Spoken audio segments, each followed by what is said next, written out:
All right, it's my pleasure to have Returning to Bad Faith podcast, Leah Whitson. She's an American lawyer and executive director of Democracy for the Arab World Now, or DAWN, and she was also previously the director of the Middle East and North Africa division of Human Rights Watch. Welcome back to the podcast.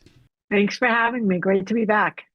Yeah, it's great to have you. I really enjoyed talking to you last time, and it occurred to me that it's been a while since we did an update on what's been going on in Gaza. And frankly, it's been a lot of news. Obviously, ever since Trump came into office, there has been I was going to say renewed, but in all honesty, it's new focus from the mainstream liberal media on the genocide, not that they're necessarily calling it that, but the ongoing tragedy in Gaza. The new interest is because I would argue it is now attributable to the Trump administration. And of course, there has been this genuflecting effort to use the dire circumstances of Palestinians as a cudgel against the left and anybody who had a principled stance against supporting Joe Biden and the Biden-Harris administration for enabling the genocide in the first instance.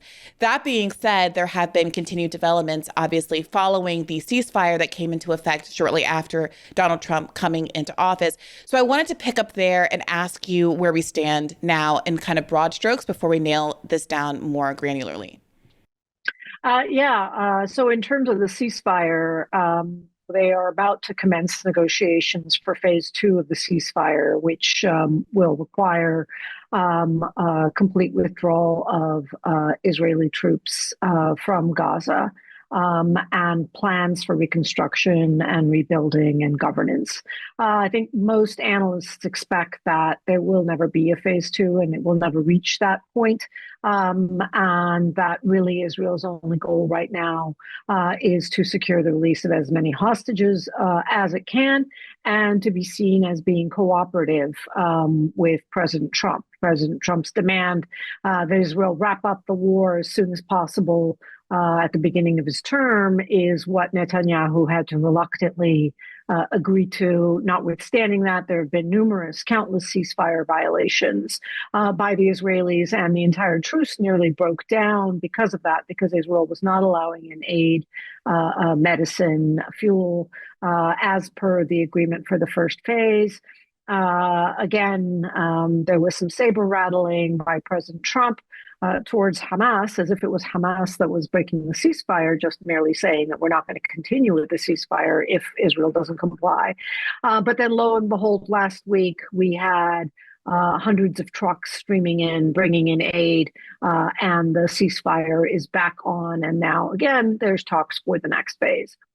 I don't think people are really focused on the terms of the ceasefire itself and whatever the next phase is supposed to be, because simultaneously, Trump has made pronouncements that really dispense with any of the long-term planning of the ceasefire agreement and plans for the reconstruction of Gaza by summarily declaring that he is going to exert unilateral ownership of Gaza and force or encourage the Palestinians in Gaza to disperse into the planet, into whatever countries will take them.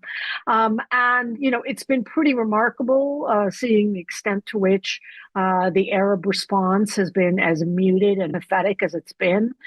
They have come out with joint statements categorically rejecting the declaration of unilateral ownership of Gaza or the forced displacement of Palestinians there.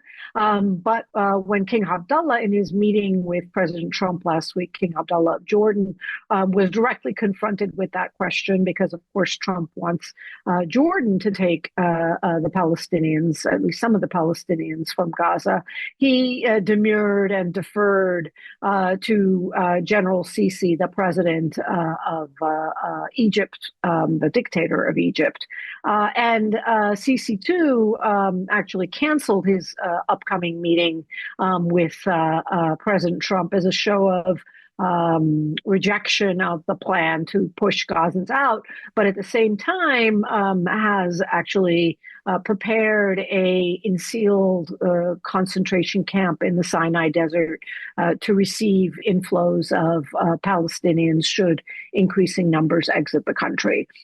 It's, a pretty shocking statement, and most believe it to be, or some believe it to be, I believe it to be, a really just an opening gambit in the negotiations, because I think the real goal is, in fact, for Israel to retain control of the top half of Gaza, and in fact to own it and develop it, and develop whatever resorts Jared Kushner is fantasizing about, as well as the gas fields that are offshore, to squash in the 2 million Palestinians into the south of Gaza, and to have the Emiratis or Saudis administer governance control over that little nub of territory.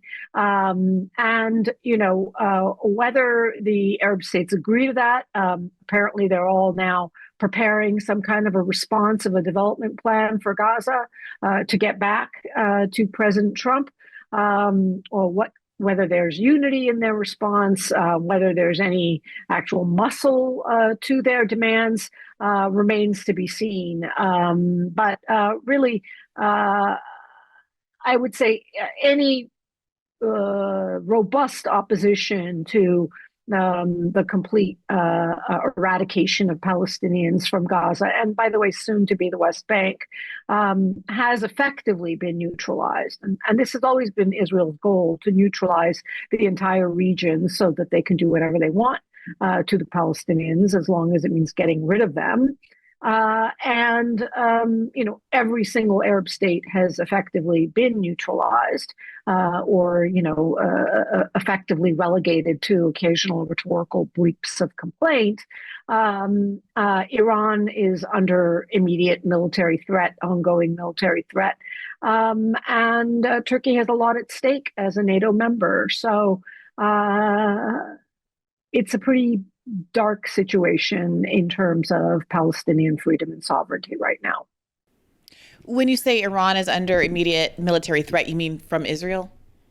Yeah, I mean, Israel very openly last week was talking about its plans to strike at Iran's so-called nuclear facilities, nuclear development facilities, which of course is interpreted extremely widely by Israel. And we were informed by the media that Israeli officials had briefed President Trump on these plans to again resume bombardment of Iran, and that Trump found these plans to be acceptable. I doubt very much that President Trump wants to join into a war against Iran. It certainly stands against what he's often complained about, which is ongoing perpetual American wars in the Middle East, one of the few things in which I agree with him about.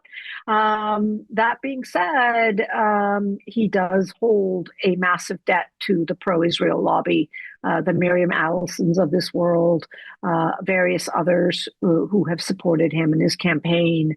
It's payback time. Yeah, I was going to ask you exactly about that political tension, which frankly seems to mirror some of the tensions that leaders in the Arab world are facing, where it seems like the broad, populist, mass of their population is supportive of the rights and interests of Palestinians, and yet the leadership is willing to fall in line, lock in step with this American agenda, this imperialist agenda, however you want to frame it.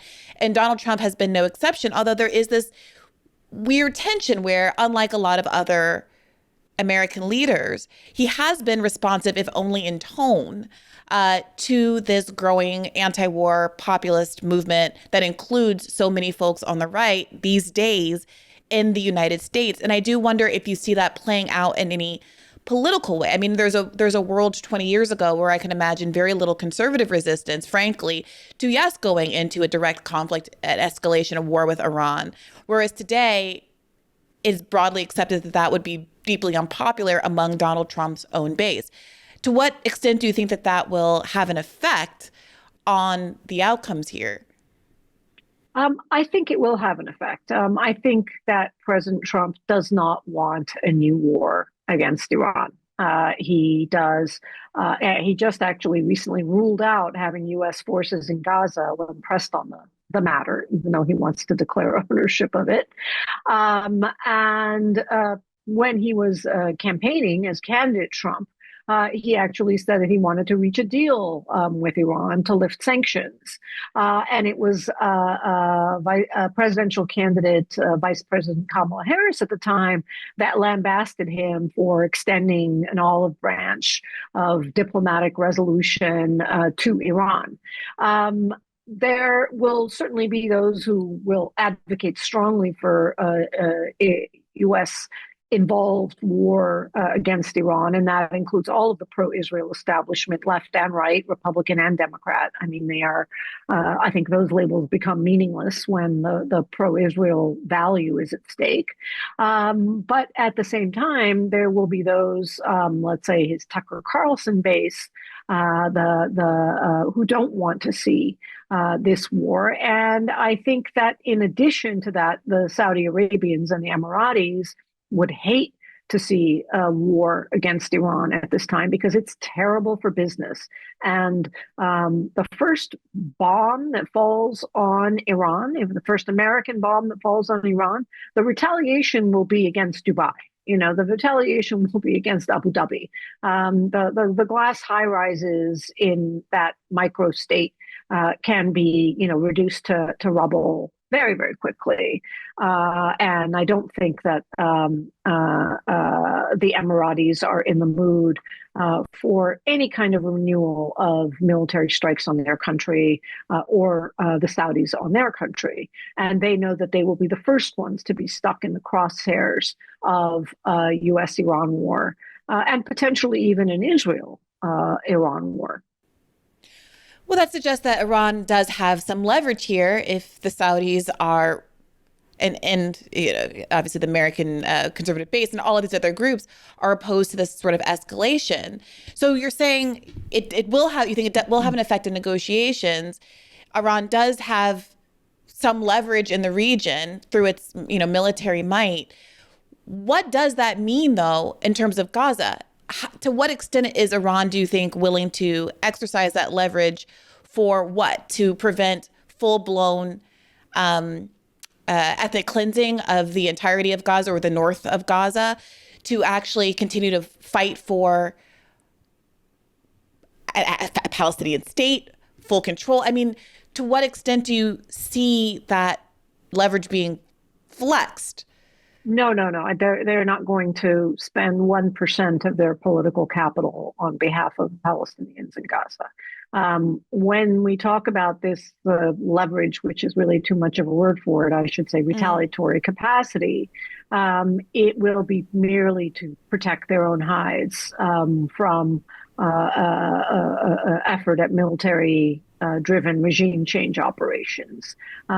There is a very vocal Iranian diaspora political exile base made up of the royalists, the former Pahlavi deposed Shah of Iran royalist fan base. His son actually, I believe, lives in the United States, and so they want to see a restoration of the crown.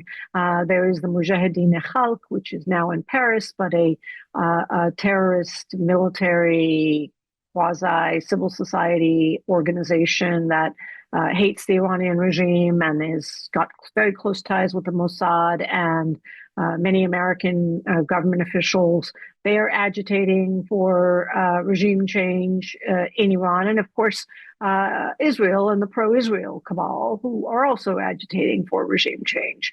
So it will really be whether those forces can be held at bay. And frankly, the Iranian diaspora exile community matters, extremely little in this case. It is really just the neocon pro-Israel voices, some of whom are in the Trump administration, who will continue to advocate for regime change. And I think you'll hear some belligerence coming from President Trump, at least as a bargaining tool. And he's already said, if we have to use military force, we will. I mean, this is, of course, the same thing that even President Obama said. So military threats are not unique to him. But based on what we know about this mercurial president of ours, I would not predict his getting involved in a war in Iran. I mean, realistically speaking, I mean, I hate to put it in these blunt terms, but when you were talking a few minutes ago about the ultimate sort of ethnic cleansing plan of it all, I can't not think about that leaked Israeli intelligence document that came out in October of 2023 that spelled out exactly the scenario. I think there were three different scenario proposed in this policy paper, but one of them was that basically refugee camps should be built in the Sinai and the population of Gaza should be pushed out into it. And I remember at the time, in the weeks immediately following October 7th, it was considered to be the height of anti-Semitism to suggest that Israel would want to do what it has always stated it wanted to do. But this document was a kind of a scrap of proof that you could hold on to as people tried to disavow of observing the obvious, stating the obvious. And it has been very painful to watch this play out and to have it framed as a consequence of Donald Trump's evilness, Donald Trump's imperialism, and not to have it connect what's happening right now connected to the year-plus destruction of Gaza by the Biden-Harris administration, which Trump is now using as an excuse, framed in almost a humanitarian light, to say, well, they can't live in Gaza, so we got to put them somewhere else. Obviously, people need to have some place to live, and so I'm curious if it's not Iran. This is a bit of a rhetorical question, but ever since that policy paper, I feel like we've been waiting with bated breath to see how much of it was going to come true. And as you describe the limitations of Iran or any of the other Arab states to push back, is this just an inevitability? I mean, what could possibly happen to prevent this plan from continuing to roll out the way it's been rolling out very predictably over the last 15, 16 months? Yeah. So first on, in terms of Israeli plans, and what you were correctly pointing out, that Israel's ambition, not just from the start of the war on October 9, but for many decades before that, has always been to depopulate Gaza and take it over. And this is, there's so many Israeli policy memos and archival recordings, historical recordings that make clear that this has always been the goal of Israeli policymakers. And I think on October 9, in fact, spoke publicly about this and repeatedly, that this was the specific plan and this war would never end until they had succeeded in driving Palestinians out, at best, either killing them or driving them out. Those are the two options for Palestinians. I think what happened during the war is the Israelis were so much more successful than they imagined they could be. They were able to get away with so much brutality and murder without anyone really intervening or stopping them, that they, were, surprised, I think, to make as much progress as they did. I don't know that they expected that not only would they effectively, let's say, eliminate or nearly eliminate the threat from Hamas, but that they would also destroy Hezbollah, that the Syrian government would, by sheer coincidence, collapse at or about the same time, and that the Arab states would stand by and bleat like sheep about what was happening and really nothing more. And I think for right now, Israeli officials really see this as a golden opportunity, an opportunity they have been waiting for decades for, pushing for decades for, not only to depopulate Gaza, but to depopulate the West Bank. I think what folks really need to focus on is that whatever is happening in Gaza will happen in the West Bank in terms of forced displacement. And they already have, identified, obviously, the capacity of Jordan to take in Palestinians from the West Bank, merely crossing over to the east bank of the Jordan River. And now, with the fall of the Assad government and the return of so many Syrian refugees from Jordan to Syria, we now have a city camp, Zaatari, in eastern Jordan, which had been housing over 1 million Syrian refugees, for example, that is readily able to accept Palestinian refugees. What can make this stop? Equal force, equal pressure back. There is certainly the openings provided by the International Court of Justice in its order to the international community to sanction Israel, to cease arms exports and any kind of cooperation with the state of Israel, so long as its illegal occupation continues. There's a General Assembly resolution ordering states to comply with that International Court of Justice orders. So the international community has all the legal backing it needs to take action, civil action, diplomatic action, boycott, divestment, sanctions against Israel with the full backing of international law. Whether they will take up that opportunity remains to be seen.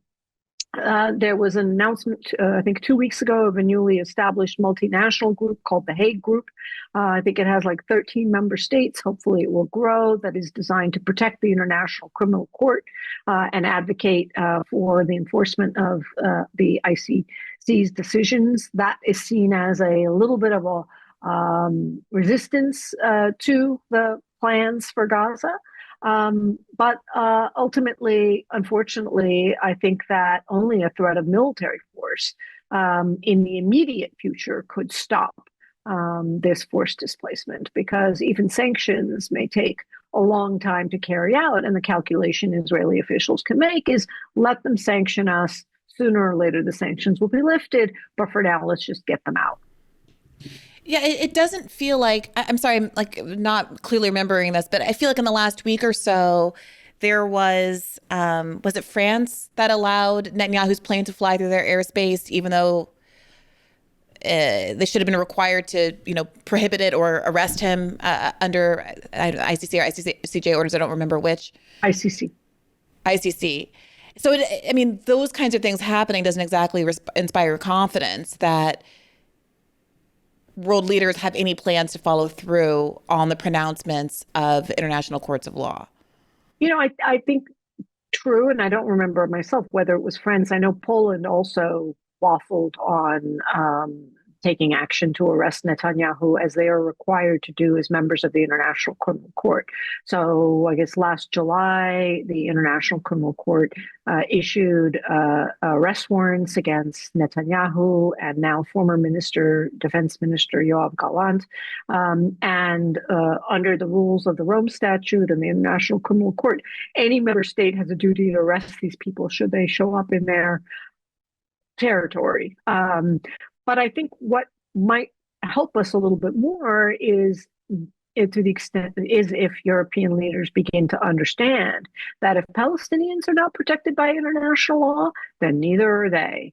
And if Israel can get away with violating the arrest warrants and disregarding the laws prohibiting aggression, prohibiting unilateral territorial acquisition, then they're not safe either. And as we're seeing, of course, in terms of Russia's ability now to keep territory in Ukraine, which I think will be the likely outcome in at least three parts of Ukraine.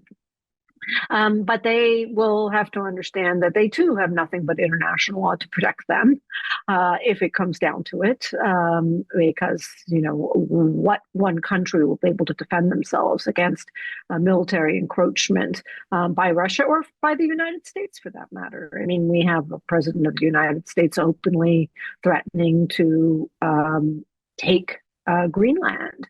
You can only do that, by force or by surrender. Because of the threat of force. So I think it's a very, very, very shocking and scary time for Europeans right now. And I hope they will have the wisdom to understand that their own defense, their own protection lies in the collective respect and enforcement of international law. Yeah, when Nora Ericott was on a few months ago, another international law person, it was interesting to confront her, I think, earned skepticism of the role international law could play in reining in these sorts of excesses. And there's this parallel that's emerging domestically, where because of some combination of Republicans very effectively taking over the courts, installing federal judges at every level, obviously capturing the Supreme Court, and also, controlling the White House and so forth, that there is an understanding that there's kind of nothing left to save us. And, legal experts have argued on this show before that, frankly, it was always a fiction that the courts offered any pushback because the enforcement capacity is obviously nil from the judicial branch. And that we are a country of norms and customs, and America is relatively unique in its being a young country and also with sort of a limited revolutionary history compared to a lot of other nations. And we just always expected that things were going to carry on the way they are. And there is something, I don't know, I don't want to say refreshing, that's not the right word. There is something that's it feels like an acknowledgement that you're now getting from some quarters of the kind of the liberal public, who were so confident in and trusting of it and reliant on those sorts of norms and values to advocate for their cause, and also very deferential to norms and values when Biden or whatever Democrat was in charge, to say, well, he's doing his best, but the norms and values, we can't break them. Now that we're seeing Donald Trump break them, now that we're seeing America on an international level break them, although that's nothing new, but never mind. It's so obvious to people now. The inconsistencies are so obvious to people now. It does feel like perhaps there's an opportunity to learn from this moment and choose a new kind of a direction. But I don't actually know what that means. Domestically, it feels like, well, yes, when Democrats come into power, they have to use it and not be so deferential. On an international basis, it's actually very scary because regardless if it's a Republican or a Democrat in office, they're all very beholden to these same kinds of interests. And I do wonder how you're feeling in your sort of professional capacity, looking around at all of this. Is it despairing? Are we reliant on sort of collective, international, revolutionary, solidaristic fervor to push back? Because it does feel very much like there's an open acknowledgement, a real realization that we're sort of all on our own. Yeah. A couple of things. I mean, there's so many threads to what you're saying, so many important threads. For me personally, I don't think I am having the sort of feeling of shock and awe and horror. Is this really happening? Moment that some liberals and Democrats are experiencing now, recognizing the fragility of our courts and our institutions, recognizing how quickly the Constitution can be burned, and that we have no protection, not from our judiciary, not anything, because as anyone who works in the Middle East and has been exposed to U.S. policy in the Middle East, I think the illusions of Republicans or Democrats in terms of respecting norms and values and human rights was long stripped away. And nothing I have ever worked on in the Middle East has been an easy win, if any wins at all. And so I've sadly had to disabuse myself of the notion that the arc of justice bends in any direction at all, whether it even exists. I think that instead, where I center my activism and my work is as a sense of responsibility and duty, personal, individual responsibility and duty to resist wrong, to resist evil, to resist injustice, to resist corruption, because we all have to do our part, whether or not we win or lose. So I don't think I have any illusions about winning, but I have absolute devotion to always trying to do the right thing. And if I'm shocked by anything right now, it's the extent to which even Democratic leaders and officials have been so compliant, so soft spoken, so mild mannered in their critiques of what's happening in our country and our cities. I mean, just take the case of Mayor Adams here in New York City, our corrupt mayor who took a few cheap bribes from the Turkish government so that he wouldn't have to recognize Armenian genocide Remembrance Day. So easy to buy him. All it took was a few upgrades to business class and a few campaign donations. But the fact that President Trump is now interfered, the Justice Department has interfered to drop the charges against them. I mean, why aren't our elected officials, why isn't Senator Schumer marching in protests in the streets? Why haven't they sort of screamed from the top of their lungs down at City Hall that this can't happen in our city? At least fight the fights on your own turf, protect your own city. We're not seeing it. And, that's to say nothing of U.S. companies and corporations, the way in which they have lined up like obedient soldiers to fork over assets, bribes, payoffs in this unbelievable shakedown during the inauguration party. And there'll be many more kitties of money that they contribute to. Now they're all dumping their money to be seen as associate producers of the Melania documentary, which apparently you can buy that title for $1 million, or I don't know if it's 1 million or 10 million. I mean, just insane to which their only interest is staying on the good side of President Trump and whatever power that be. And I just said, don't your children go to school in this country? Won't you one day be, needing the protection of a court? Don't you need to vaccinate your I mean, there's just so many issues, but the extent to which the American business sector has I think it's been a real wake-up call for many progressive activists who were deluded into thinking that American companies were going to stand for their cause, whether on LGBT or diversity or a lot of the other kind of window dressing issues that corporations happily took up the mantle for, only to discard them, like yesterday's garbage the minute it became unpopular to do so.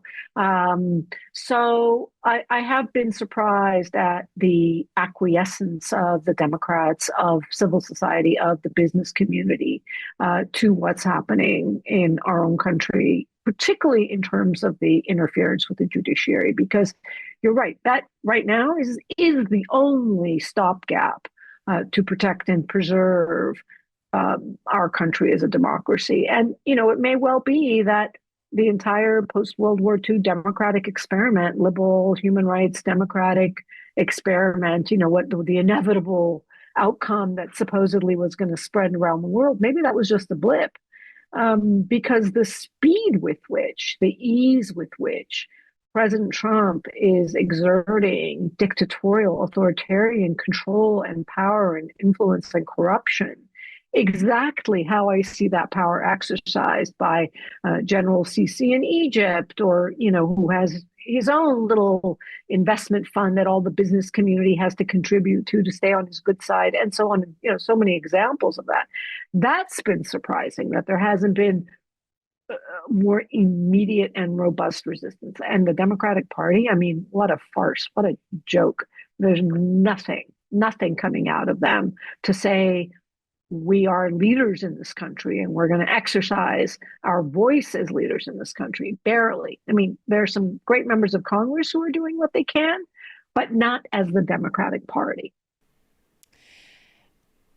When you started this by talking about what's going on in New York and sort of asked, well, why isn't Chuck Schumer, marching in the street and taking this on his own turf? And, I think that's a really important hypothetical. It's a really important question, because to me, the obvious answer, and it is the answer to like the why not of all of this, is money, and money in politics and these kinds of interests that have bought out our entire political system ground up. I mean, earlier when we were talking about Gaza more specifically, I found myself thinking what I always think when we're having these conversations, which is how on earth, truly how on earth is Israel able to exert this much influence in the entire globe?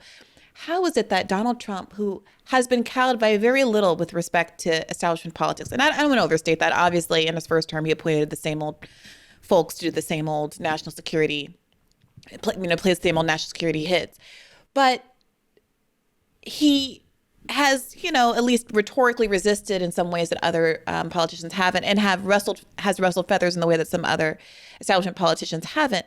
Even he is so obviously and visibly cowed by the state of Israel. Elon Musk, remember, there was this one little moment where he said in an interview, yeah, it's probably not good to kill all the Palestinians or something to that effect. Some benign, like, yeah, mass murder is bad, sort of a statement, not exactly, a hero, but he said the obvious. And then remember, immediately he was trucked off to Tel Aviv to do his little meet and greet and came back with the dog tags on. And now people are speculating that he got honeypotted with his new baby mama, who happens to be Israeli or has some connection. I don't know. That's none of my business. That's for different people and different internet holes to go down. But it does feel it's so disproportionate. It's so insane. Yeah. Donald Trump, Mr. Anti-War, who rose to success in part by framing himself as this anti-war candidate, potentially getting dragged into a war with Iran because of Israel? Because of Israel? Like, who is even Israel? Do you know what I mean? And in the fact that there is this very populist opposition to this, that the Democrats could be capitalizing on, and that Donald Trump capitalized on rhetorically, but is now, of course, bending the knee on. But they refused to because why? And they then killed the left movements and suppressed, to the best of their ability, the left movements that are poised to, in a principled way, capitalize on people's discontent with the way things are going. The idea that there would ever be a mainstream political campaign that talked about the negative influence of money in politics seems as far away as the 2008 election, when I think is the last time anybody even pretended to care about that particular issue.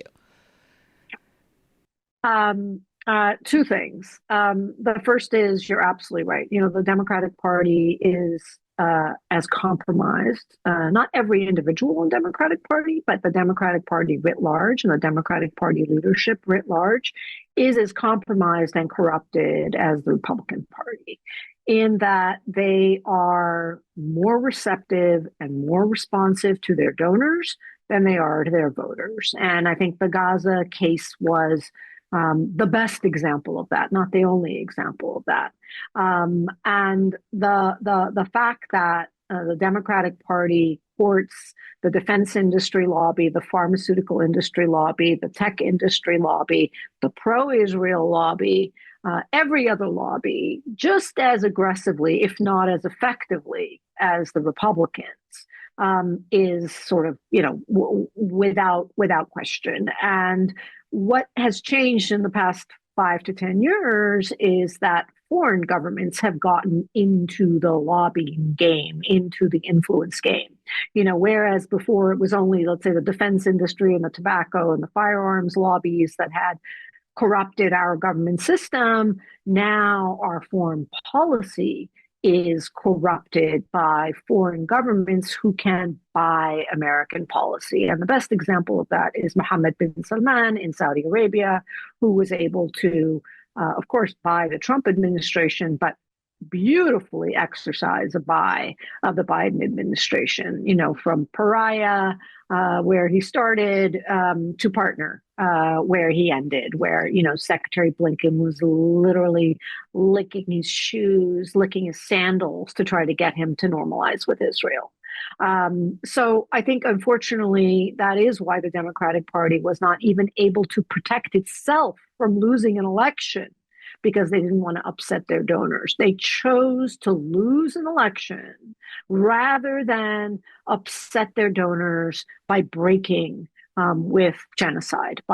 If Kamala Harris had said, I do not support this policy, this needs to be reevaluated, these things need to go in a different direction, which is what her voters overwhelmingly wanted to hear, and might have given people a feeling that she has some iota of independent thinking, boldness, courage, because I think that's what people like about Trump. even if they Yeah. don't agree with him. They like Yeah. that he is bold and doesn't care if he pisses us off, etc.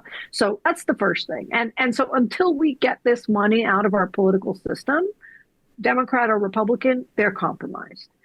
Now, the second point of the extent of the global influence and control, it's not really so much the global influence and control of Israel as it is the pro-Israel community, which is really has fought a global war for the past 15 months since the war in Gaza started, obviously predating that, to exert control and influence over the publics of the West, not just in the United States, not just in Europe, also in Latin America, to silence the, the majorities of all of these countries who oppose what Israel has done in Gaza. And so they have fought their war not just in Gaza, they fought it in Germany by getting laws passed to prohibit protests, by getting regulations passed in France to prohibit protests, by getting protests and anyone, even Palestinian or pro-Palestinian, intimidated, harassed, abused by police forces in London, including Dr. Ghassan Abu Sitteh, who's a British citizen, returned home to find that the police had been investigating him, and the medical association tried to strip him of his medical license. To say nothing of what's happening in our country with this anti-Semitism definition, campuses basically adopting policies that if you say something that's offensive to Jewish people, including anything about Israel, that's anti-Semitism, and we can discipline you, expel you, fire you, and so forth. Deport you? Deport you. Not to mention, of course, actually deploying the New York City Police Department in the university campus, the Los Angeles Police Department in the university campus. That all is the handiwork of the pro-Israel lobby community, whatever you want to call it, and it is, I think, the first time we have seen a global campaign of censorship. I can tell you, I've never seen it. We all know McCarthyism and the anti-Red Scare, and that was something that happened in the United States to Americans. We have never seen before a global campaign of censorship and sanction and repression, even in supposedly liberal democratic states, to silence people about Israel. And I think everyone should be very scared of that because, it's always the exception that eats the rule. And once you silence speech on Palestine, good luck protecting your puppets, your sort of little precious speech on your pet topic, that you think you're okay. Well, it's only the Palestine speech that's in trouble. It never, ever, ever goes that way, and it won't go that way. So, I am very fearful for this naked exercise of global power that goes against basic human values, basic human instincts. You can take a 5-year-old kid and show them the images of Gaza, and he will know that's wrong. It doesn't take rocket science to see what's happening in Gaza is wrong. It goes against our human nature. The pro-Israel community wants us to reject our own human instinct, our own human nature that is saying this is wrong and it has to stop. They want us to say it's good. They want us to say we support it. And I think that humans, there's going to be a backlash. There is going to be tremendous anti-Jewish sentiment in the face of this global campaign of repression. And I think it's a very reckless and irresponsible thing that this, small in number, very wealthy, very powerful community of people is trying to do. They think in the interests of Israel and Jews in Israel, but in a way that I think is going to cause great harm to Jews around the world. Yeah, that's exactly what I was thinking about as you were talking, actually. And it's really, it's galling. I mean, you have the same guy, Elon Musk, who we just described getting, set straight by Israel after expressing some measured, humane response to what's happening in Gaza, openly, repeatedly giving a Nazi salute, getting rehabilitated by the ADL. Then, within a week, he starts joking about Nazism on Twitter. The ADL then comes out and is like, oh, it's not cool to joke about Nazism. It's like, my guy. Like, it's the same guy that you just rehabilitated. Kanye West obviously had his whole saga of getting kicked off and coming back on for his anti-Semitic comments. Now he's tweeting away about making like Nazi branded shirts, and everybody in the mentions talking about, oh yeah, the swastika is an old historic symbol, which of course it is, but that's not the point that they're making. And this is the new normal. And at the same time that you have JD Vance and obviously the Republican Party more broadly taking up the mantle of these speech arguments, liberals are doubling down on disinformation and misinformation arguments, some of which are silly and censorious. And the right is using that as an opportunity to say that we're the real free speech people, even as, Francesca Albanese is being hustled off a stage in Germany and not allowed to speak. And as we mentioned before, all of the oppression that's happening domestically, tenured professors being fired, kids getting deported from college campuses, the NYPD firing a gun off accidentally in Columbia dorms last summer. And the liberal media, again, like I don't mean to, that the accusation the left gets is that they blame everything on the liberal media. But when you are trying to ascertain where the pushback should be coming from, the pushback should be coming from, why is Chuck Schumer not marching in the street? The pushback should be coming from this liberal major corporate party that has the ability to take a principled and comprehensive stand against the speech overreach. But to do that, they would have to not be on the side of this pro-Israel censorship as well. And they can't. So they have no credibility. And there's literally nobody left to have credibility. And this is what's so scary. You said the word how naked it is. It's not that it's new, it's that it's naked. And that nobody still cares. And the right's ability to launder a very open, plutocratic corporate takeover by the literal richest man in the world as returning rights to people from whom they've been denied.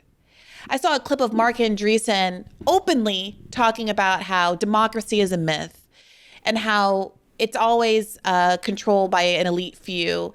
And we're the good elites, the technocrats, the tech bros are the good elite few, and you should welcome your new tech bro overlords. You said that we always end up being ruled by the elites of some kind. Can you explain this law, this idea? So this comes from a Italian political philosopher from about 100 years ago named Robert. I'm going to let you pronounce the Italian, Michel's. Or Michael's. And then I learned about it through a famous book on politics, probably the best book on politics written in the 20th century, called The Machiavellians by this guy, James Burnham, who has had a big impact on me. But in The Machiavellians, he resurrects what he calls this sort of Italian realist school of political philosophy from the 10s and 20s. And these were people, to be clear, this was not like a Mussolini thing. These were people who were trying to understand the actual mechanics of how politics actually works. So to get to the actual sort of mechanical substance of like how the political machine operates. And this guy, Michel's, had this concept he ended up with called the iron law of oligarchy. And so what the iron law of oligarchy, and I mean, take a step back to say what he meant by oligarchy, because it has multiple meanings. So basically in classic political theory, there's basically three forms of government at core. There's democracy, which is rule of the many. There's oligarchy, which is rule of the few, and there's monarchy, which is rule of the one. Just a mechanical observation, without even saying which one's good or bad, just a structural observation. And so the question that Michel's asked was like, is there such a thing as democracy? Like, is there actually such a thing as democracy? Is there ever actually like direct government?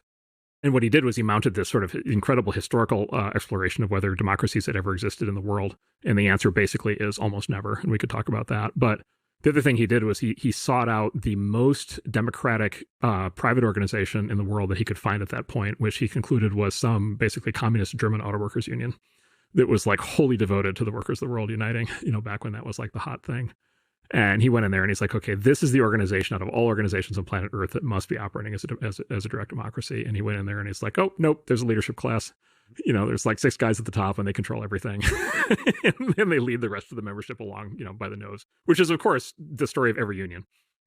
The story of every union is always the story of, there's a Jimmy Hoffa in there, kind of running the thing. We just saw that with the dock workers union, right? Like, there's a guy and he's in charge. And by the way, the number 2 is his son. right? Like that's not like an accident, right? So the iron law of oligarchy basically says democracy is fake. There's always a ruling class. There's always a ruling elite structurally. And he said the reason for that is because the masses can't organize, right? What's the fundamental problem? Whether the mass is 25,000 people in a union or 250 million people in a country, the masses can't organize. The majority cannot organize. Only a minority can organize.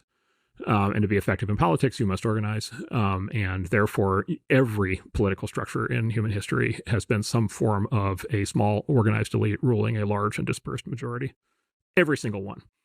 The Greeks and the Florentines had brief experiments in direct democracy, and they were total disasters. In Florence, I forget the name of it. It was called like the Workers' Revolt or something like that. There was like a 2-year period where they basically experimented with direct democracy during the Renaissance, and it was a complete disaster. And they never tried it again. In the state of California, we have our own experiment on this, which is the proposition system, which is an overlay on top of the legislature. And it, anybody who looks at it for 2 seconds concludes it's been a complete disaster. It's just a catastrophe, and it's caused enormous damage to the state. And so basically, the presumption that we are in a democracy is just sort of by definition fake. Now, good news for the U.S., it turns out the founders understood this. And so, of course, they didn't give us a direct democracy. They gave us a representative democracy, right? And so they built the oligarchy into the system in the form of Congress and the executive branch and the judicial branch. But so anyway, so as a consequence, democracy is always and everywhere fake. There is always a ruling elite. And basically the lesson of the Machiavellians is you can deny that if you want, but you're fooling yourself. The way to actually think about how to make a system work and maintain any sort of shred of freedom is to actually understand that is actually what's happening. And the fact, I'm not one who believes that they're so persuasive and they're so good and oh my God, how are we ever going to, reclaim back power and attention for the left?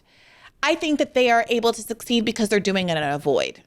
There is no pushback. The left has been suppressed and marginalized, and the liberals have no interest in saying the true thing that could be a potent antidote to the mythology that they're selling.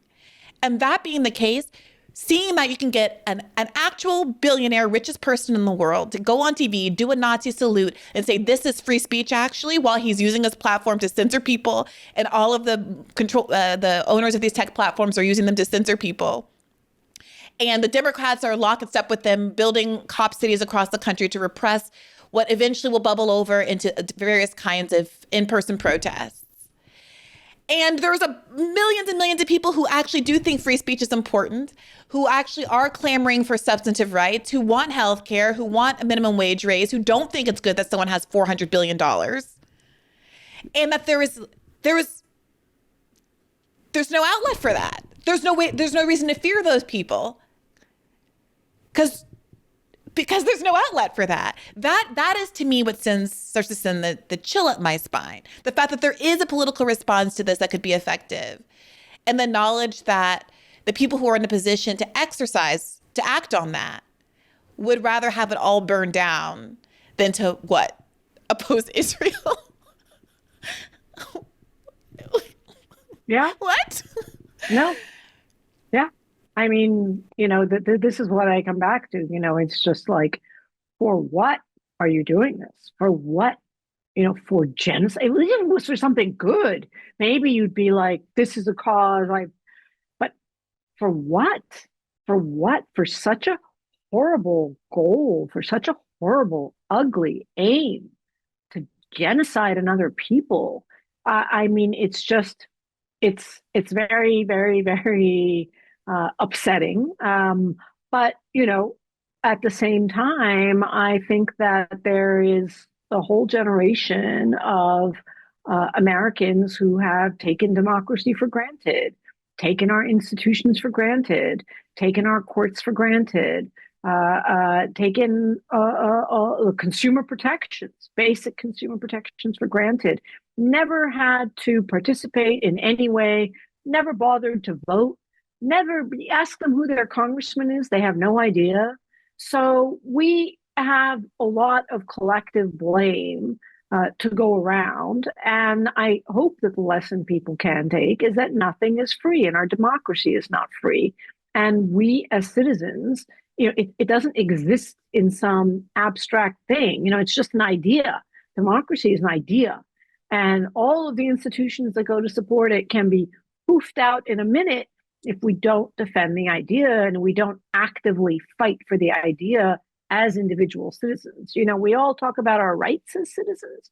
We never talk about our responsibilities as citizens. And this is part of the consequence of that. I mean, I can list 20 different ways that people can and should be fighting back and dedicating some of their personal time to fighting back. I don't know who's going to listen because people are just not used to the idea that there's a bill to pay for democracy. And by its very definition, it depends on the citizens to be actively engaged in ruling their country. So we check out, they check in. I struggle with that a little for two reasons. One is that I do think that, people are limited and they have their lives and people feel various levels of precarity. And it's difficult for me to say, I'm sitting here with my podcast and, all the free time in the world saying I can follow the news and go to a, school board meeting, whatever, local, city council meeting or whatever we're inclined to do. But not everyone necessarily has that. And moreover, are we really saying that we should stack that up? Not that that's not important and people's engagement can't make a difference, especially on a local level.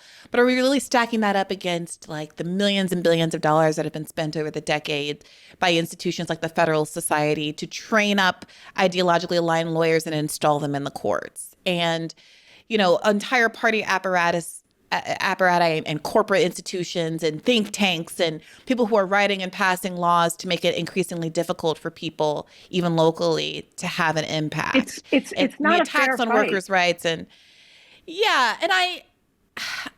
what does that mean? I mean, and I also find myself thinking about this balance with respect to the institutions, where I certainly wouldn't argue that,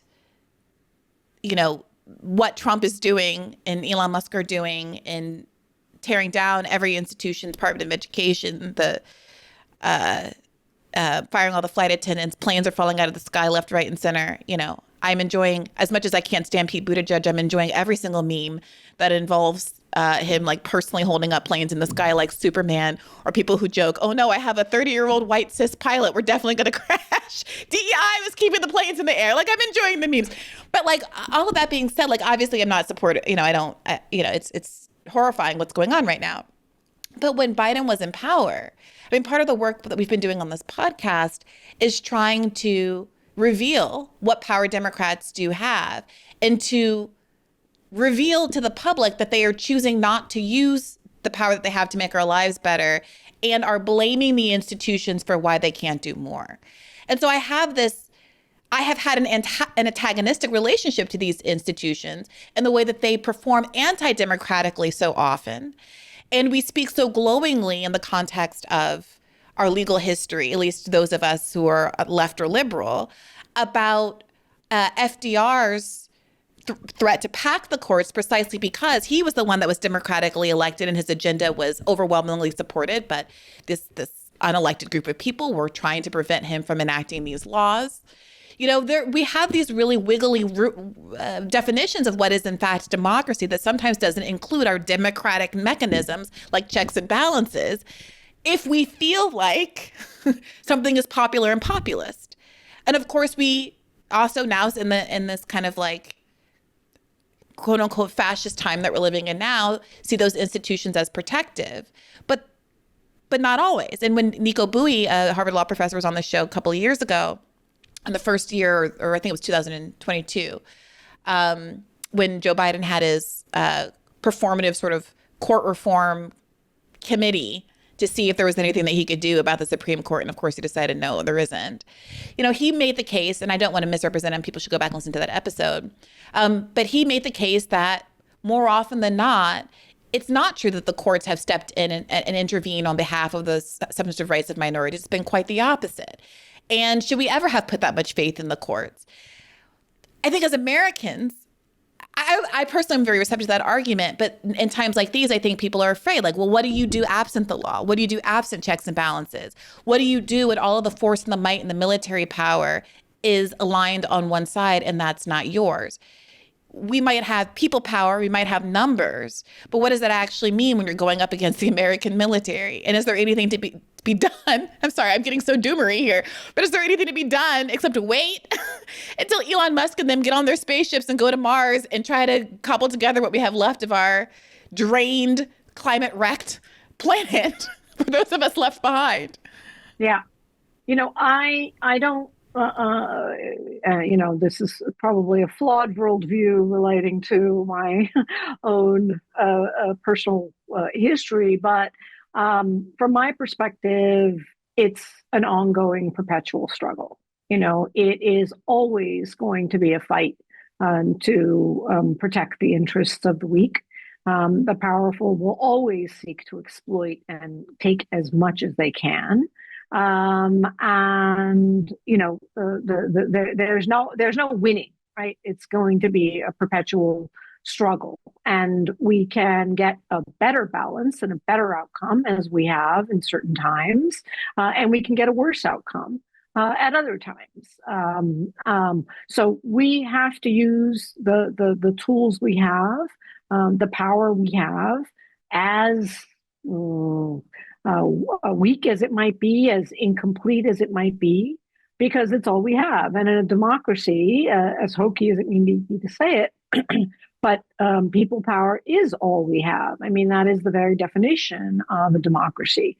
And so even a working class person working, 15-hour days and double shifts and so on can take time to vote once every 2 years or once every 4 years at least. And, for those who don't think it matters, look at what Trump has been able to accomplish in 1 month, under a month of his election, merely because of a popular, vote that he won. Electoral vote as well, but these things obviously go hand in hand. And so the outcomes, the consequences of not participating, of checking out, of throwing up your hands and saying, well, this deck's stacked against us, what's the point? I'm going to go watch Netflix, right? The consequences are just so much worse. But vote for whom? I'm asking you really. People who listen to this podcast know about my stance on this last election and that I'm a third party voter and I don't believe in supporting Democrats. That being said, accepting that everyone doesn't agree with me, as someone who is obviously so knowledgeable and professionally invested in what's going on in Gaza, how do you see this playing out differently if Joe Biden or Kamala Harris had been elected?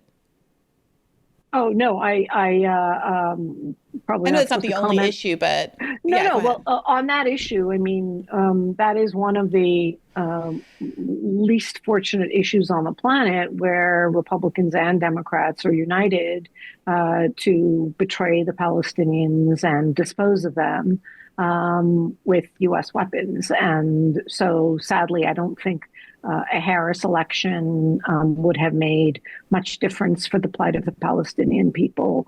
And I believe that the Biden administration officials are culpable and should be held accountable and should be dragged to the International Criminal Court for their role in aiding and abetting Israeli war crimes. There's nothing that they can do to erase that crime and their responsibility for that crime.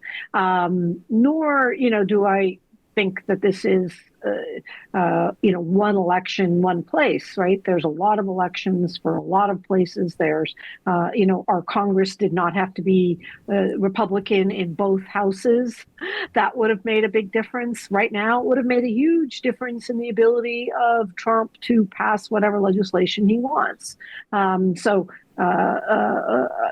happen to spend most of my time fighting, probably the toughest nut of all, which has, the most vulnerable people in the world with absolutely no protection, and no supporters, no backing from anyone in the world.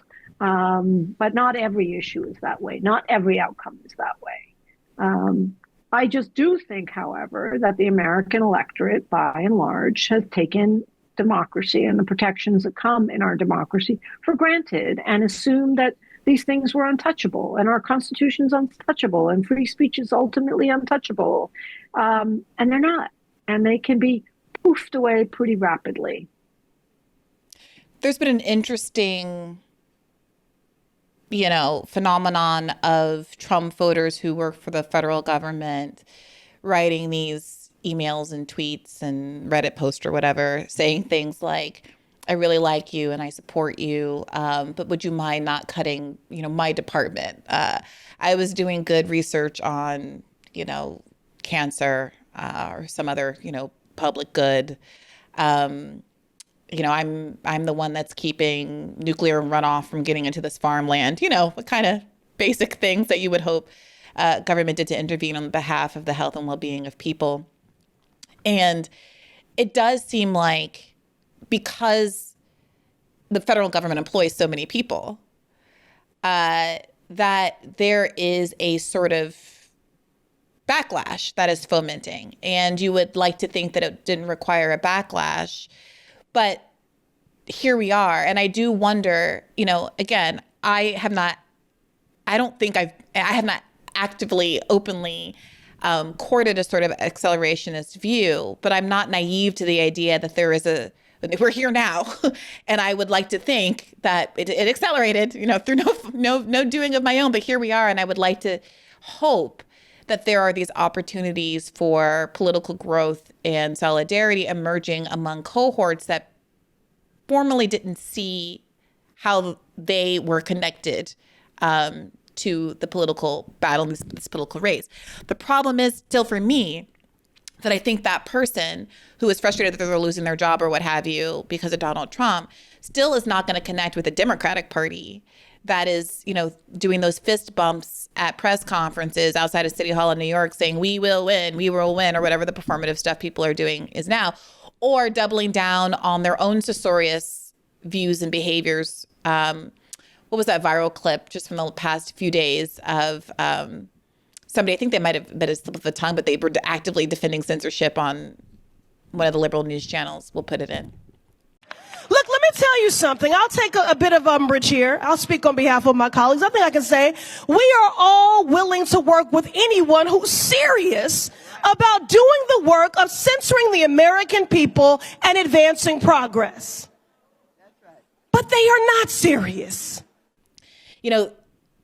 It's difficult for me to inveigh against people who divested from politics or who chose not to vote when I couldn't bring myself to vote for Democrats either. And that I desperately think that people need a landing pad that does reflect their politics and their relationship to the world. And that the problem was that Donald Trump, with this kind of like weird faux honesty and willingness to move fast and break things and all that, was more reflective of their at least perceived interest than Kamala Harris was. And until you get to the bottom of that, I don't know that I can really blame people for divesting from politics or making all kinds of political decisions that I personally wouldn't make and that have led us to very disastrous times.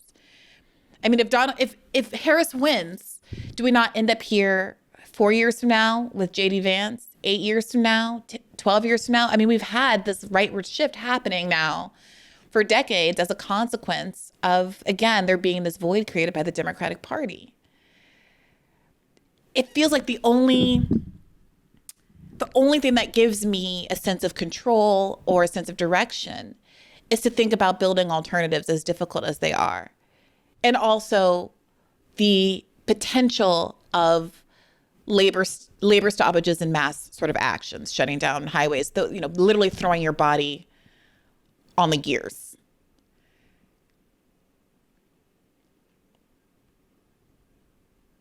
It's a lot to ask from people. It's a lot to ask for people, but if you want to preserve the privileges and benefits of living in the most stable, longest lasting democracy in the world, we all have to put in a little sweat equity. And I don't think we've been doing that, not at anywhere near the sufficient level that's required. And just to be clear, I don't judge civic engagement based on whether or not you voted for candidate Harris, and I fault the Democratic Party writ large for giving us Joe Biden running again and then giving us Kamala Harris as his stand-in and, literally giving away the election. So this is not about Harris. This is about checking out completely. And I, again, will emphasize that I believe people have a responsibility to participate in democracy in some way, in some fashion, on some issue, so that it is actually a democracy. We just have to do it, even if we're not going to win. I think part of democracy is that exercise of involvement and engagement, even if you don't win, even if a deck is stacked against you. I'm not enough of an expert on domestic sort of political competition to know whether a third party candidacy is the right way to go, whether revolutionarily overthrowing the Democratic Party establishment is the way to go. I don't really believe the Democratic Party has learned any lessons, certainly not its leadership, certainly not reflected in the choices it's made for the new leadership of the Democratic Party. I wish they took better lessons away from their catastrophic defeat. But I don't see any self-reflection, accountability, responsibility, certainly not from anyone in the Biden team who's opened their mouth. I think, though, we also have to be cognizant of the fact that President Trump is tremendously popular right now, not just among his own base, but among the American public, including many secret Trump supporters who wouldn't dare publicly admit that they support some of the things that Trump is doing. But,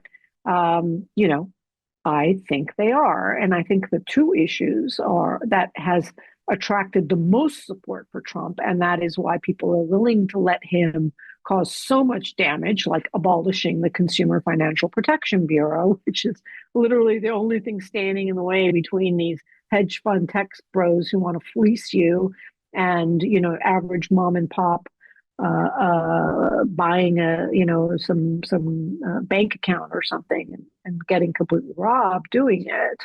I think it's because of the whole transgender LGBT woke space thing, where I would say the vast majority of public sentiments did not support the positions that the Democratic Party was sort of officially taking or seen to be taking on transgender issues, on women's reproductive rights issues, taking women out of women's reproductive rights and so forth, and the migration issue. And it remains tremendously popular with Democrats and Republicans, and the numbers don't lie, and they're telling us that.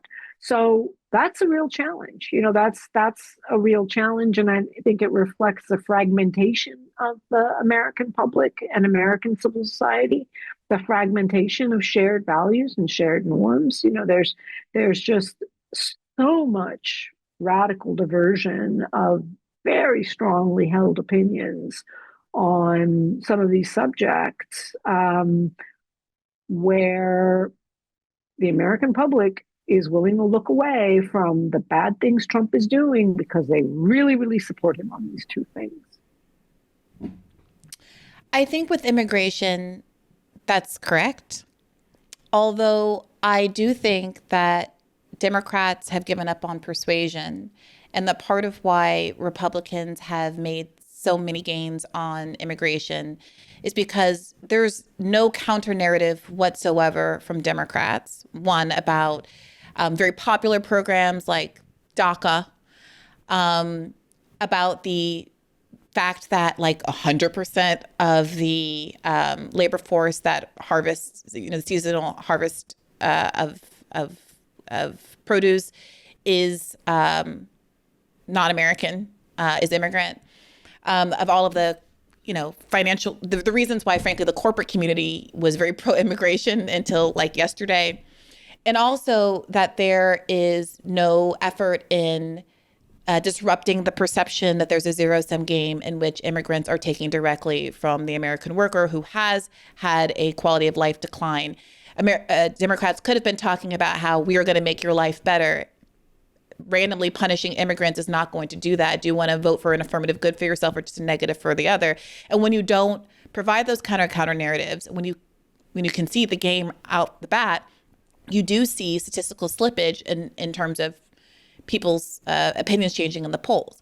And I bring this example up a lot because I think it's important that just over the course of the 2020 summer, the general election, Joe Biden's argument that you had to support fracking to win Pennsylvania and thus defeat Trump caused like a 20-point shift in the public perception of fracking. Now, is it the tail leading the dog or the dog wagging the tail? Am I going to say, well, we got to abandon the people of, Pennsylvania and Harrisburg who are drinking this terrible water and getting cancer and dying?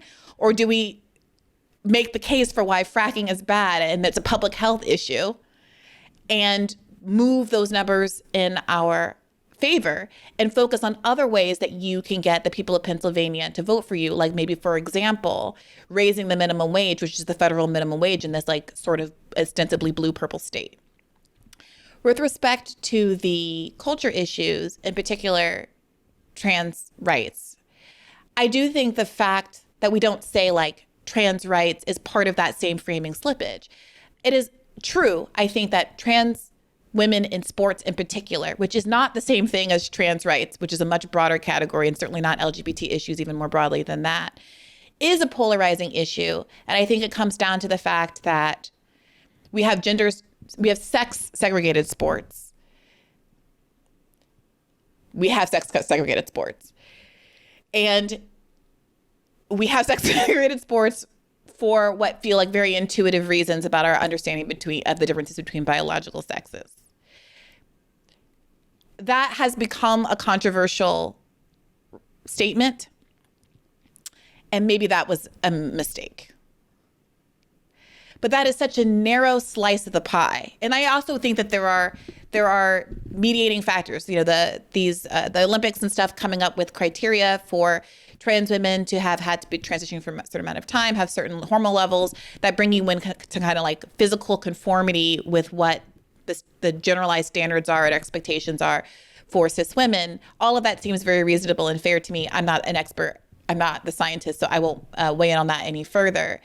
But I think it's one thing to say that maybe Democrats shouldn't, I don't know that they really did, but go all in on that one particular narrow issue versus abandoning and conceding ground and throwing the entire trans community under the bus, which is what feels like happening right now when people are doing their election postmortems and coming down on, well, we talked about trans stuff too much. The other thing I would just say about the trans issue, I hate even calling it that. It sounds like I'm saying like the Jewish question.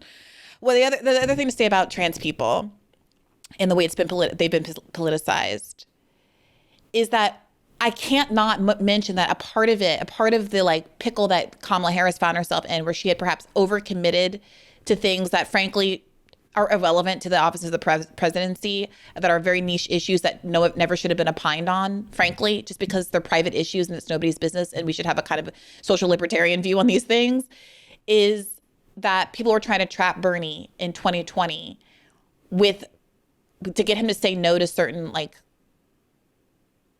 cultural, they wanted to say like Bernie's bad on social issues.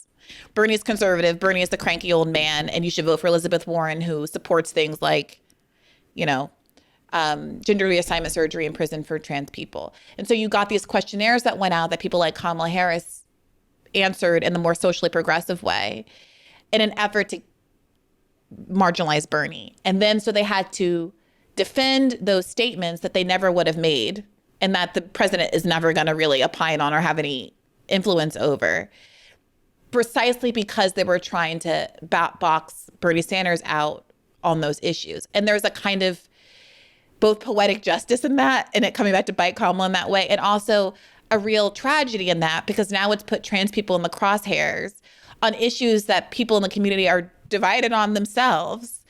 It was an unforced error. And I do think that people are overstating the extent to which those things matter. I think those things matter to folks because Democrats didn't give them something else to care about. And they were playing on the back foot in the defense the whole time.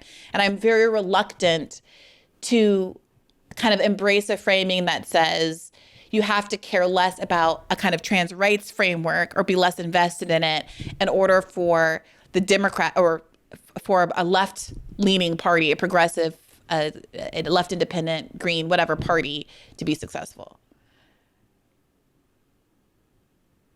I mean, I don't think that's how I'm framing it. I think what I'm framing it as that on these issues, the Democratic Party got far ahead of the American people. And the transgender in sports that dominated the headlines is one, but also I don't know the right word for it. There's a right way to talk about it. The gender transition for children, and the laws that passed to ban gender transition for children. That was a Florida right-wing Republican law, but I think it had tremendous support, including by Democrats. And so now when Trump is backlashing hard on these things, the public is supporting him. What's interesting is when I was still at Rising and very much, the 2 years I was there was very much like the 2 years of like woke ascendancy and then decline. And it was interesting to watch all of the predictions that anti-wokeism was going to lead Ron DeSantis into the White House. I mean, I very vividly remember covering when everyone was announcing their campaigns. Trump announced his, and many people said, oh, he's so low energy, he's anemic, he's never going to win. Now we're in the woke times. Ron DeSantis is so popular because everybody loves what he's been doing in Florida and Don't Say Gay and Disney and all of these fights. And by the time the election rolled around, or at least, I was fired in June, at least by that time, it was shocking to me how little purchase those issues seemed to have in the election as we were, talking to ideologically diverse people on the show, along with COVID. 2 years prior to that, COVID also seemed like it was really motivating people and presented as sort of a challenge for Democrats, messaging-wise, going into the election. And then we didn't hear anything about COVID shutdowns, lockdowns, protocols, blah, blah, blah. The only way it really manifested in the election was conversations about inflation and whether or not Biden's spending was responsible. So that's all to say that I don't know that this is all subjective. There's some data points you can look at, but it seemed to me that in the end, in the final stretch, the most enduring messaging coming out of the right that motivated people did seem to be about America first in a simpler way. I don't want to be paying for foreign wars. I don't like NATO. I don't want to be fighting a proxy war with Russia. I think Europeans need to pay their share for global security. I'm not even fond of what Israel is doing in Gaza, although the way that, there's limited, they have a little bit limited ability to have that view expressed by political candidates. And the price of eggs are high, and that is particularly galling because of how much money we're spending on places that don't involve me. When he starts dismantling the Pentagon budget, I'll start to take that seriously, and I'll support it. Yeah. And I'll support it. And that's another thing that that's a big hole that Democrats could walk into, a big void they could fill and say, okay, Donald Trump, let's do this then. But, they're not going to do it. Well, I mean, Musk has said, I'm coming for the Pentagon next. And, has he? Let's see. It puts every other agency of the federal government to rest. And frankly, I'm probably whirling into controversy with my own colleagues here, but I'm not shedding tears for USAID and some of the other things that are being cut because they have not necessarily always been the greatest things. I mean, I'm sure they've done a lot of great things with malaria vaccines and whatnot in parts of the world, but ultimately they are expressions of American soft power, and they've been used to support and promote American agendas, political agendas. And, when USAID can sit by and watch the genocide of the people of Gaza for a year, I'm not going to weep for them when they're wiped out, because if there are no values attached to US aid, I'm not really interested in preserving it or protecting it. And that is probably not a very popular view, even among some of my progressive liberal, whatever, friends. But that definitely is how I see it.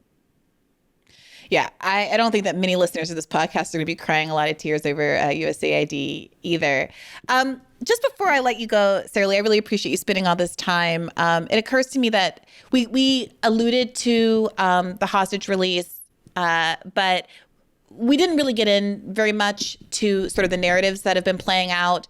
There's been a lot of focus on the condition of the respective hostages, Palestinian hostages versus Israeli ones. Of course, the Palestinian hostages are never referred to as hostages. And some jockeying, it seems, with trying to frame Hamas as being the one to be in violation of the ceasefire because of things like hostage release, conditions of hostages, and things like that. And I wondered if you had anything to say about sort of the kind of narrative media battles that are playing out over that and what we should know about, in particular, some of the really horrible conditions that some of the Palestinian hostages have been released in.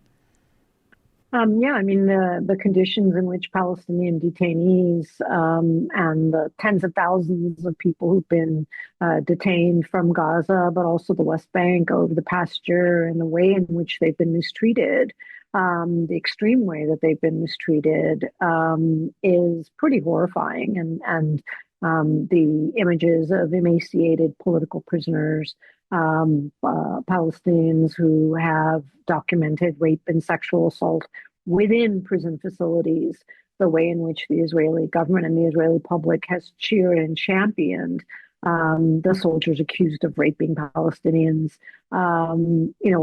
It's pretty disgusting.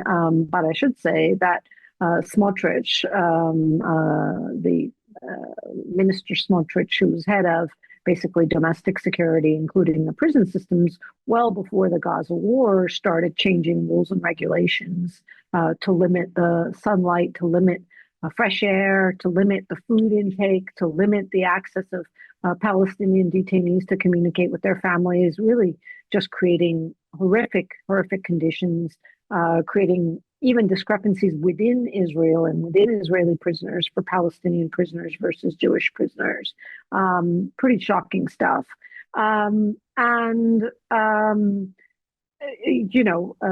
All hostages should be released and should be released unconditionally.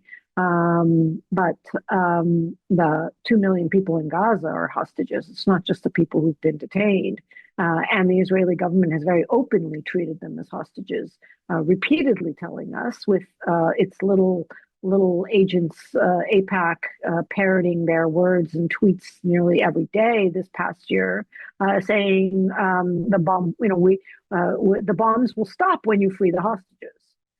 So we will terrorize and maim and murder your children until these hostages are released. I mean, how can someone even say that out loud?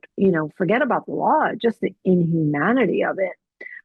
So I think it's very painful to watch and see the media giving us 20 minutes, 30 minutes of an Israeli hostage recounting their trauma and the pain that they've suffered, and certainly very delighted that they're released and reunited with their families.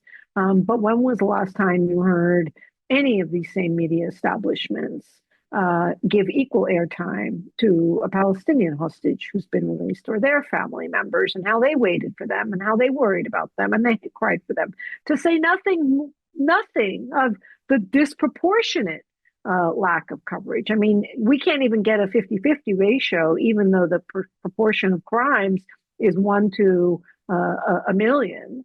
Imagine if there was proportionate coverage of what Palestinian hostages have endured in terms of media airtime versus what Israeli hostages have endured. So it is very frustrating. It is very enraging. But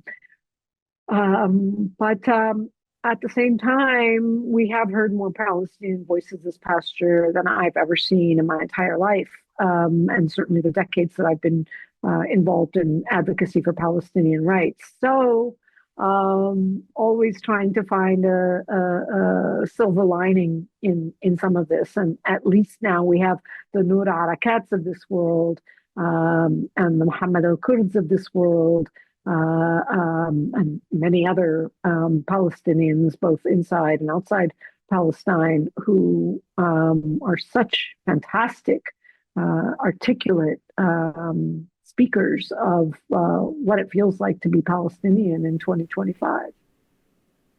I actually was watching, have you caught that new show, Mo? Yes. Yeah, I was worried it was going to be, I was like, if they let this go on the air, it's going to be pretty weak. Like, it's going to be pretty soft. But I've been really enjoing it.